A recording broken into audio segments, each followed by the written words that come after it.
La insurgencia delictiva en varias regiones, en varios estados del país, deja una honda preocupación, sobre todo bajo la pregunta de ¿y cuándo vamos a tocar fondo en la violencia? Una violencia que en las últimas semanas ha desdibujado la estrategia de pacificación del gobierno e incluso nos parece alejar cada vez más de ese objetivo. De esto vamos a hablar hoy en Opiniones Encontradas. Muchas gracias por estar con nosotros en este programa en el que todas las ideas se pueden cuestionar siempre que se debatan. Soy José Buendía. Le dejo mi Twitter, José Buendía MX, y si me acompaña vamos rápido a ver estos datos para regresar aquí al foro, a nuestro debate de hoy. La insurgencia delictiva en el país tiende un cerco al gobierno federal y locales, del que no encuentran una salida para restablecer la seguridad en varias regiones.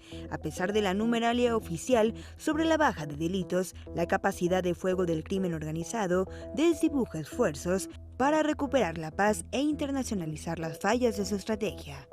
Las críticas a la política anticrimen dentro y fuera del país se multiplican desde que el secretario de Seguridad Pública, Alfonso Durazo, afirmara que sin echar campanas al vuelo, una baja de los delitos, aumento de denuncias y más condenas en 2009 con la 4T, apenas 3 días antes del fracaso del operativo Culiacán. Según el Sistema Nacional de Seguridad Pública, en lo que va del año, ha disminuido 6.1% el número de delitos, pero lejos de cambiar la percepción de violencia, se acentúa con el sentimiento de debilitamiento de las instituciones de seguridad ante una demostración de fuerza sin precedentes del cártel de Sinaloa para obligar al Estado a liberar a Ovidio Guzmán y la masacre de los Levarón en Sonora.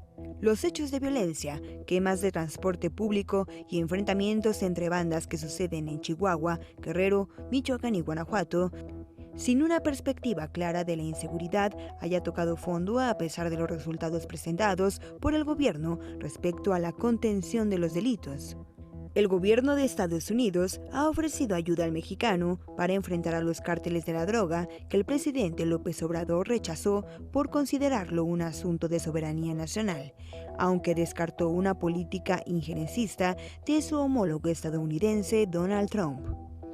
No obstante, agentes de la FBI ingresaron al país para colaborar en la investigación de los ciudadanos estadounidenses de la familia Levarón, a petición de la gobernadora de Sonora, Claudia Pavlovich. La masacre de Sonora recuerda que ya son 10 años de violencia en el país, que falla en la lucha contra el crimen. Posturas 1. De acuerdo con el secretario ejecutivo del Sistema Nacional de Seguridad Pública, en lo que se refiere a los delitos que más nos preocupan a los mexicanos, el número de homicidios dolosos descendió 9.0%. El de robo de vehículos en general lo hizo en 23.0%. El del robo de vehículos con violencia bajó 18.9%. El de robo de vehículos sin violencia, 25.5%. El de feminicidios, 0.6%. El de secuestros, 4.9%. El de lesiones dolosas, 5.8%. Y el de robos a casa-habitación, 5.8%. 2. En una carta al activista Julián Levarón, el poeta Javier Sicilia expresó: "No sé qué decir frente al horror que 10 años después del asesinato de tu hermano Benjamín y de tu cuñado Luis Whitmar ha caído de nuevo sobre la familia Levarón. En ese entonces pensábamos que podíamos detener el horror. No fue así. El poder, con otros rostros, con otros nombres, con otras maneras, continúa mintiendo, encubriendo la realidad, consistiendo en la barbarie que hay. Como lo dijimos entonces, está enquistada en el Estado como un repugnante lodo". 3. Tras la masacre de Sonora, Trump afirmó: "Este es el momento para que México, con la ayuda de Estados Unidos, libere la guerra a los cárteles de la droga y los borre de la faz de la tierra. Simplemente esperamos una llamada de su nuevo gran presidente", dijo. Por su parte, López Obrador rechazó su ofrecimiento. "La política se inventó para evitar la guerra", dijo. Arrancamos con Opiniones Encontradas. Muchas gracias por estar con nosotros. ¿Hasta dónde y cuándo vamos a tocar fondo de la violencia en el país? A la luz de los hechos violentos de fuertísimo impacto que hemos vivido en al menos las últimas 3 semanas. Me da mucho gusto, Maricler Acosta, como siempre que estés con nosotros, un placer tenerte. Muchas gracias, Pepe, para mí también es un placer. Especialista en derechos humanos y con una historia, un currículum larguísimo, no puedo decir todo porque se nos ve el programa, pero por lo pronto usted ya la conoce, su último cargo en la Comisión Nacional Anticorrupción. Así es. Jacobo Dayan, ¿cómo estás? ¿Qué tal, Pepe? Un placer, de verdad, Gracias, como siempre. gracias. Especialista en derechos humanos y Erubiel Tura, especialista en asuntos de seguridad nacional. Gracias a los tres y arranco contigo y me gustaría empezar con esa pregunta. ¿Tenemos o no una insurgencia delictiva? ¿Qué está significado? Cuando, ¿hasta dónde lo que nos deja esta insurgencia, Maricler, es esta sensación de, bueno, ¿cuándo vamos a tocar fondo? Así es. Pues efectivamente yo creo que a todas luces tenemos una insurgencia delictiva. Yo podría especular sobre las causas de la insurgencia delictiva, pero yo diría que una muy clara pues es que carecemos de una estrategia de seguridad en este país. Entonces, cuando hay huecos, pues se ocupan y se llenan, y creo que entre otras muchas cosas es lo que está sucediendo. Por otro lado, bueno, pues hay un cambio radical también en los mercados ilícitos de estupefacientes. El fentanilo es ahora la droga por excelencia. 50 veces más potente que la heroína. Así es. Y además la puedes transmitir Así o es. enviar incluso por correo, me Así decían. es, así es. Una cosa... Y México pues es uno de los lugares por donde se transporta y pasa el fentanilo, llega a los puertos del Pacífico, a Manzanillo, no sé si a Lázaro Cárdenas también, Erubiel lo debe saber mejor que yo, porque se dedica a estudiar esos temas. Entonces, bueno, pues eso también explica la escalada esta. La escalada y la guerra entre los diferentes grupos. A mí me cuesta mucho trabajo entender cómo puede ser que puedan masacrar a 3 mujeres y 6 niños, entre ellos niños infantes de brazos, bebés, y que eso signifique que alguien está mandando un mensaje. Pues qué barbaridad, ¿a dónde hemos llegado? Sí, hemos tocado, estamos más allá del fondo ya, y pareciera que no conmovió demasiado a quienes debió haber conmocionado esto, que son a los responsables de la seguridad de este país. En fin, estas son las cosas que yo pongo sobre la mesa y que me por alusiones, abruman. Por alusiones va a ser, Ubiel. ¿Estás de acuerdo? Problema de cambio en los mercados ilícitos y falla en la estrategia de seguridad. Eso explica esta insurgencia delictiva. Obviamente hay dos grandes vertientes de manera para aproximarnos al problema, desde el planteamiento institucional de cómo se va a abordar la seguridad y además cumplir con una de las obligaciones básicas de cualquier Estado, que es procurarle la integridad, asegurar la integridad física y la propiedad de las personas bajo las que está uno sometido, ¿no?, en un Estado. Y lo segundo es obviamente este esquema de la fenomenología de la delictiva en general y la que está organizada, es obviamente muy complejo, pero tenemos un cóctel bastante, yo diría que negativo en cuanto a, primero, la manera en que se aborda la seguridad a partir de este gobierno. O sea, dirías, es un problema de fallas en la estrategia de seguridad o de ausencia. Si de por sí tenemos fallas estructurales en las capacidades del Estado desde hace 15, 20 años, en las que se han ido trabajando a veces a trompicones, a veces con algunos aciertos, a veces... pero de repente nos dicen, no, pues ya todo esto ya no nos sirve y de aquí en adelante abrazos, no balazos, por ejemplo. Yo sé que es una simplificación efectista, pero lo hago para ser ilustrativo. Y como bien dijo la embajadora, el punto es que no solamente en la política, en los fenómenos sociales y en la fenomenología de la seguridad, en este caso de la inseguridad, los vacíos se llenan y se llenan muy rápido. sea por la Los vacíos delincuencia se llenan organizada o la delincuencia común, y a veces la línea entre una y otra es bastante tenue. Los vacíos se llenan, pero lo que no se ha llenado, y tú ya traes muchos años en esto, Dayan, ya traes, ¿qué? Por lo menos una década fácil en la búsqueda de la paz en este país, en contribuir de donde sea para eso, pero parece que no solamente está más cerca, al contrario, está más lejos. Sí. ¿Dónde lo ves tú? A ver, yo creo que hay más vacío de paz hoy. Sí, sin duda. A ver, tenemos un problema muy complejo, porque nuestra violencia es una violencia sumamente compleja y diversa.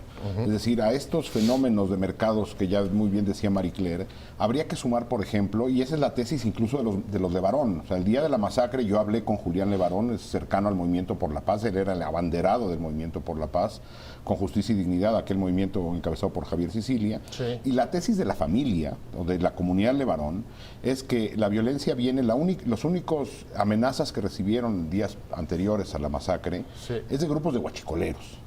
Es decir, esto, aunque el gobierno mexicano diga que se acabó el huachicol, ahí tenemos, no habría manera de explicar la escalada de violencia, por ejemplo, en Guanajuato, Celaya, que está en llamas. No, eso está clarísimo. Bueno, sí, ahí el problema es un problema de huachicoleros. La otra opción, que según los de Varón, es un problema de bandas de gente que está tratando de acceder a la poca agua que hay en el norte del país. Es decir, tenemos violencia multifactorial. Esta decisión del gobierno, por ejemplo, de criminalizar la migración, lo que hace es alimentar a bandas dedicadas al tráfico de migrantes, a trata de personas. Trata. Es decir, tenemos violencias producto de empresas extractivas, de grandes proyectos de infraestructura en comunidades indígenas. Tenemos una violencia muy compleja. Y creo que nuestro error ha sido, desde hace 12, 15 años, discutir cuánta violencia necesitamos para acabar con la violencia. Que si mando único, que si el ejército, que si la Guardia Nacional, que si la Ley de Seguridad Interior. Y lo que tendríamos que estar discutiendo no es cuánta fuerza necesitamos para acabar con la violencia, o cuánta poca fuerza, no es ni cuántos abrazos ni cuántos balazos, sino cuánto Estado necesitamos para acabar con la violencia. A ver, pero ahí del otro lado, lo que sí vemos, y con esto me voy a tener que ir un corte, pero lo dejo planteado, es manifestaciones y actos de violencia que, ustedes me corregirán, pero en el caso, por ejemplo, de Culiacán, en la misma masacre de Levarón, parece una espiral o una escalada sin precedentes respecto a lo que habíamos visto, aunque había habido en algunos lugares como Tamaulipas, Coahuila, Nuevo León. Hay que recordar, por ejemplo, el Casino Royal, San Fernando. Es decir, hemos tenido eventos de estos que nuestra memoria es muy corta. O sea, ustedes no ven, con esa pregunta regreso, no ven que hay una escalada de la violencia en la que incluso, recojo lo que decía Marie Claire, parece que es un mensaje, o si esto es un mensaje, sí, en el esa caso es una de la las masacre hipótesis. de Levarón. Y si es así, los mensajes a través de la violencia tienen un nombre. Y con eso. Hablando de la insurgencia delictiva que se ha registrado en el país en las últimas semanas y de los hechos de impacto de violencia, y la pregunta con la que nos íbamos, estoy contigo, pero cualquiera de ustedes es, a ver, ¿hay alguna diferencia en esta insurgencia respecto a lo que ya hayamos vivido? ¿Hay algo que les haga ver que hay una transformación de ella o no? Y en cualquier caso, ¿qué están o no viendo del otro lado de los esfuerzos institucionales para enfrentarla? ¿Estamos en las mismas? ¿Son los mismos recursos de administraciones anteriores? ¿En qué punto estamos?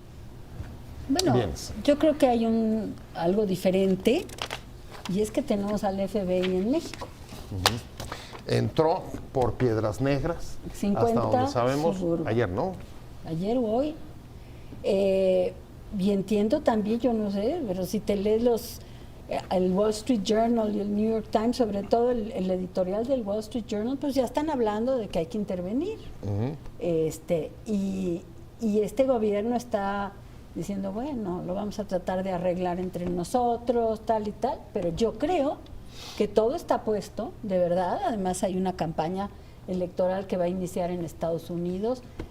Estas víctimas, además, son de un grupo, digamos, cercano al poder. No, de las regiones en donde el presidente Trump tiene su base, es decir, muchas cosas que van a hacer que el tema de la seguridad en México se convierta en un tema electoral en Estados Unidos. O sea, que regrese, porque había remitido un poco, ¿no? No sé si coincidas o no. Pues sí, había remitido. La migración estaba arriba y estaba un poco olvidado, no habían hecho mayores pero ahora críticas se va a a convertir en un tema electoral en Estados Unidos, te lo puedo asegurar. Y va a haber muchísima presión para intervenir en eso. O sea que, ya la hay. ¿Ustedes Ya la coinciden? hay. Eso es lo que están viendo de diferente hoy. La intervención directa a través de la colaboración, como el FBI, y, por supuesto, el tema, los reflectores de Washington sobre México. ¿Ese es el tema para ustedes? No necesariamente, A ver. pero digo, obviamente es un muy tema. importante en función de lo que tenemos de problemática hacia la frontera norte, nuestro papel de contención respecto de la frontera sur, la presión de los Estados Unidos abierta sobre estos temas y que se viene a ser más compleja con situaciones como la de Bavispe, ¿no? con los de Varón. Y obviamente eso pone al Estado mexicano, al gobierno mexicano en una situación pues bastante vulnerable. ¿Contra las cuerdas? Yo diría que sí, en ese sentido.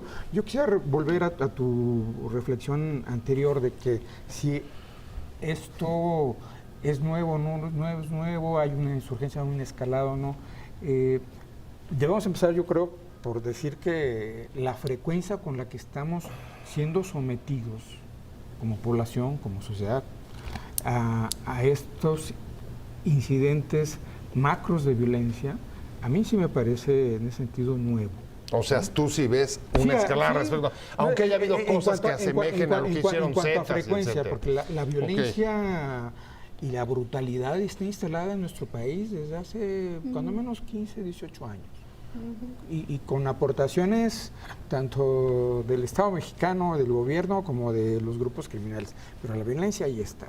Y ya estamos en medio, somos la población, ¿no? Y si nos ponemos todavía a ver, por ejemplo, como la última encuesta que se publicó de percepción y victimización, también se está yendo sobre sectores de por sí vulnerables, ¿no? Pero fíjate qué paradójico. A ver, Erubiel habla de la frecuencia, Marie Claire pone la presión de Estados Unidos y el gobierno dice hemos bajado 6.1% los delitos. No, vamos por según buen la camino. Comisión Vamos Nacional bien. de Seguridad Pública. Desde tu punto de vista, ¿qué es lo nuevo acá? A ver, yo creo que Culiacán es nuevo. Ajá. Es decir, ese nivel de demostración pública, O sea, del control sí. territorial, Ok. es nuevo.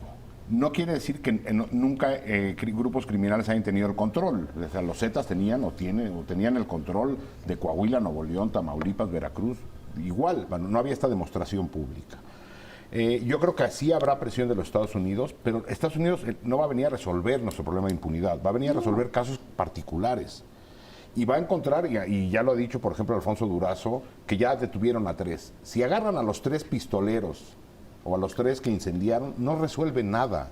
Se necesitan desmantelar redes. Claro. O sea, lo que tenemos en México son redes criminales que operan en conjunción con redes de protección política, que operan en conjunción con redes de corrupción de empresas formales. Sí, en efecto, en medio de esta insurgencia delictiva que afecta a varias regiones del país, ha entrado ya el FBI a colaborar en las investigaciones para el esclarecimiento de la masacre de Sonora de la familia Levarón. Y nos quedamos, Marie Claire, en el tema. ¿Qué puede significar esta colaboración directa del Buró de Investigaciones de Estados Unidos, de la Policía de Estados Unidos, y qué puede significar si, como ya se propuso en el Congreso de Estados Unidos, se clasifican como terroristas algunas de los cárteles mexicanos? ¿Es también otro salto cualitativo o cambia el escenario político con el gobierno mexicano? Yo creo que sí, yo creo que definitivamente, si empiezan a calificar como terroristas a los carteles, bueno, pues entonces empiezan una serie de medidas y de sanciones. Los términos de colaboración son de abierta injerencia, digo, sí. y la experiencia de Colombia también está ahí, más que presente, ¿no? Bueno, pero hay que decir, ¿De abierta injerencia? pero tenemos un Estado hueco. Es decir, Colombia, con los niveles de violencia que tenía un Estado medianamente funcional y sólido. Aquí lo que tenemos es una colusión brutal, y yo creo que si los nombran como grupos terroristas, junto con, lo han dicho, con Hamas y con otros grupos terroristas del Medio Oriente, Ajá. entre los que deberían estar preocupados son incluso muchos miembros de la clase política y clase empresarial formal del país, porque lo que haría Estados Unidos es buscar estas redes de conexión económica entre estos grupos criminales y sectores formales. Y utilizar todo, digamos, su arsenal. Eso si es bien muy cierto, porque hemos también estado durante más de 3 lustros con este esquema de descabezamiento sin la desarticulación de las redes criminales, ¿no? Y algo muy interesante, obviamente cuando me refiero a la experiencia colombiana y el factor norteamericano, me refiero exactamente hace como 20 años más o menos en el que del Estado colombiano no era el actual que ahora vemos, ¿no? Que tenía control solamente sobre una tercera parte de su territorio. Y era eso o una abierta invasión para detener a los cárteles, ¿no? Y ese fue el origen del Plan Colombia, ¿no? Claro. Entonces, más o menos a eso me refería, pero me parece interesante señalar obviamente este acotamiento, porque la situación no es la misma en cuanto a cómo el Estado mexicano como soportaba la presión, digamos, ante la crisis con Ábalos Machaín, por ejemplo. Sí, los 80, sí, es diferente. Kiki Camarena, etcétera. Ahora, eso es, a ver, parte de la justificación que uno advierte del rechazo del presidente a la colaboración con Estados Unidos, al menos en discurso, es, digamos, no reflejar debilidad de las instituciones mexicanas al punto incluso en el extremo de las críticas de Estado fallido que algunas gentes de extrema derecha del Congreso norteamericano nos han tildado. ¿Se justifica? Se justifica. ¿La posición reactiva o no? Bueno, una cosa es el discurso. Sí. ¿Sí? Y yo creo que todavía estamos a nivel del discurso, pero yo me pregunto, por ejemplo, ¿qué está pasando con el Plan Mérida? Se habló de que se descartaba el Plan Mérida. Bueno, eso no debe haberle gustado mucho al Congreso de Estados Unidos. Mérida está entre congelado y diluido, ¿no? Entre congelado no sé y diluido, y creo que lo iban a hacer a un lado. Es decir, yo creo que puede, digamos, generarse pues otro plan mucho más, digamos, yo diría, agresivo que el Plan Mérida. O sea, colaboración, intercambio, sí, pero capacitación, recursos, aparatos militares. Y algo más, y algo yo te voy diciendo cómo le vas a hacer con tu estrategia. Eso es lo que yo me temo. A ver, pero por lo pronto, lo que parece es, cuando están hablando de terrorismo, significa tienes que combatirlos. Claro. Esa es la tienes que combatirlos o los combato yo. Ese es el punto, junto con una crítica a la estrategia, una crítica que además también es interna en muchos de los sectores. Sí, pero si adoptamos la estrategia norteamericana, creo que sería un error. Ajá. No, por supuesto sería un error. Sí, ahora, ¿hay alternativas? Sí hay. Ni abrazos, ni balazos, ni Guardia Nacional. Yo regreso, necesitamos más Estado. Pero si estamos viviendo violencia... ¿Qué significaría más Estado? Si estamos viviendo violencia extraordinaria, tenemos que entender que no podemos responder con las instituciones de manera ordinaria. Es decir, nuestro sistema de justicia podría operar en el momento en que esto se estabilice. Hoy necesitamos un mecanismo extraordinario de justicia. Modelos hay muchos. Podríamos adoptar algo semejante a lo que se hizo en Colombia o en algo que sea semejante a lo que se hizo en Guatemala, ¿no? O en Guatemala, un mecanismo internacional. ¿Sí? Y necesitamos una gran comisión de la verdad y necesitamos el programa de Andrés Manuel de ir a las causas, me parece que resuelve una parte de la violencia, pero necesitamos una política de drogas seria, no la vacilada que se está discutiendo, y necesitamos mucho más institucionalidad en el Estado, y lo que estamos viendo por parte del gobierno es el desbaratar toda institución que quede en pie. O sea, una CICIG sería mucho mejor que el FBI, sí, como por está supuesto. entrando. Déjenme un corte. Estamos hablando de la violencia, sus causas, el nivel, dónde estamos, qué es lo que está sucediendo, hasta dónde, cuál es el fondo, y nos quedamos con la pregunta entonces, si hoy tenemos a el FBI ya participando en investigaciones criminales de alto impacto como Levarón, ¿dónde queda o sería mejor un mecanismo como el de Guatemala, del CICIG? Bueno, porque ¿Por qué no eso y por qué sí Estados Unidos? O sea, perdón. Dale. No, o sea, la pregunta es por qué nos estamos jalando del lado gringo. Bueno, pues el presidente Andrés Manuel López Obrador, en campaña, aceptó que México necesitaba mecanismos extraordinarios de justicia, por ejemplo. Y se hicieron mesas de diálogo y una vez, a días de entrar al gobierno, dijeron no.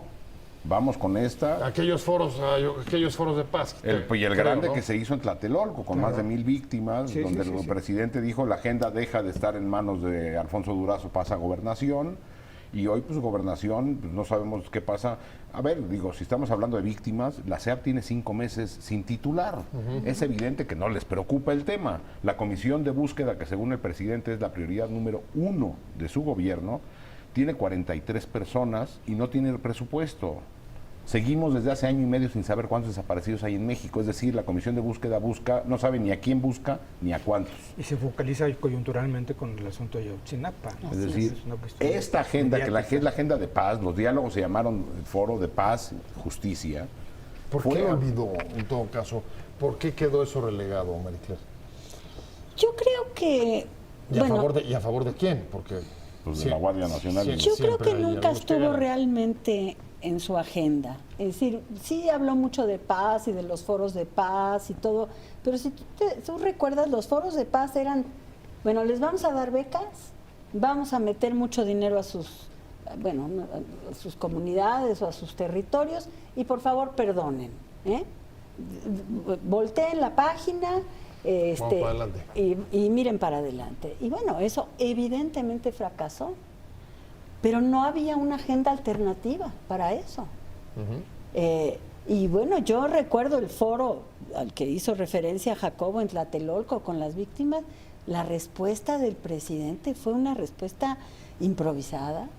No sabía qué decirle a las víctimas, que ahí le plantearon un esquema de mecanismos de verdad, justicia, reparaciones integrales y garantías de no repetición.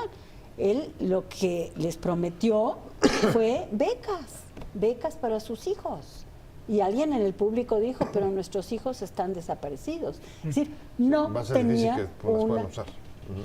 tenía una propuesta alternativa para la paz, porque creo que no la tiene. A ver, una propuesta alternativa para la paz. Creo que esa parte luego vino la Guardia Nacional. Y ahí yo te quiero preguntar, porque tú como experto y conocedor de los ejércitos de América Latina, llama la atención, pero cada vez se ve como un actor más fuerte después de que parecían haber remitido de los 80s a hoy, incluso en México. ¿Cómo ves tú? ¿Es que se inclinó por ahí? No, yo creo que un poco retomando lo que decía Maricler, es el punto de que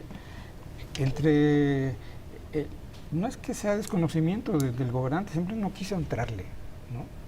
Y dar como primeras respuestas cuestiones que no iban al fondo, resultó en empeorar la situación con sectores importantes, agraviados. O sea, no quiso entrarle, digamos, no que quiso aceptó una especie de pacto de no agresión. Pero también apostar por un músculo que a mí todavía no me queda claro si en efecto nos va a funcionar como seguridad para la población. Yo creo que no, y que en el peor de los casos va a ser un factor de control político y social. A ver, a mí me preocupa, un alto militar nos decía hace unos días, a ver, para que haya una guerra es con que una de las dos partes ataque, la hay. Aunque tú digas que no hay, que hay, digamos, un propósito de pacificación. ¿En dónde estamos aquí en respecto a la guerra? Bueno, en este país, digo, aunque se quiera negar, estamos en un conflicto armado interno, si no permanente en todo el territorio, por momentos en distintas partes del país, desde hace más de 12 años, hemos estado en conflicto armado. Hay que recordar lo que pasaba en La Laguna durante varios años, la situación que se vive hoy en Celaya. Culiacán esa escena es una escena, es un conflicto armado. Sí. Es un conflicto armado no internacional, no convencional, pero estamos en un conflicto. En todo caso no repelido por la autoridad en ese caso, pero sí hubo un ataque de parte del crimen, ¿no? Pero también hay un falso dilema al que nos quieren someter, ¿no? Digo, en términos de sociedad o como analistas. Decir, bueno, es que no voy a combatir el fuego con fuego, la violencia no se combate solamente con violencia. El falso dilema es que la contención de la violencia, el procurar acabar con ella, no está peleado con atacar las causas de la violencia, que en ese sentido pues, todos estamos de acuerdo que sí, hay que atacar las causas estructurales de la violencia, si tienen que ver con pobreza, si tiene que ver con la reconstitución de tejidos, y son otras cosas, pero la visión integral en ese sentido es que quieren hacernos ver que pues es que yo no voy a hacer más que humanista. Pero déjame poner un Pero ejemplo. además hay un tema, perdón. Vienes. El Estado es el monopolio de la violencia legítima. Claro. Ese es el Estado. Es la autoridad. Es la autoridad. Entonces no se vale decir yo no voy a usar la violencia. Perdóname. Pero además déjenme ponerles un ejemplo. La violencia no se combate con violencia, pero lo que vivimos en Culiacán, por primera vez se rompe el pacto, digamos, de no amenaza a familias de los militares. Los patrones de esa quedé violencia justo que en se ese punto manifiesta. que era Ay, porque crucial. fue mi culpa. Yo te interrumpí. Pepe. Gracias. Perdón. Muchas gracias, María Clara Cruz. Yo te interrumpí a ti. Muchas gracias, María Clara Costa. Muchas gracias, Jacobo Dañón. Gracias, Pepe. Un placer de verdad haberte tenido. Erubiel Tirado, gracias a los tres, pero sobre todo muchas gracias a usted por haber estado con nosotros en Opiniones Encontradas. Lo espero aquí mañana.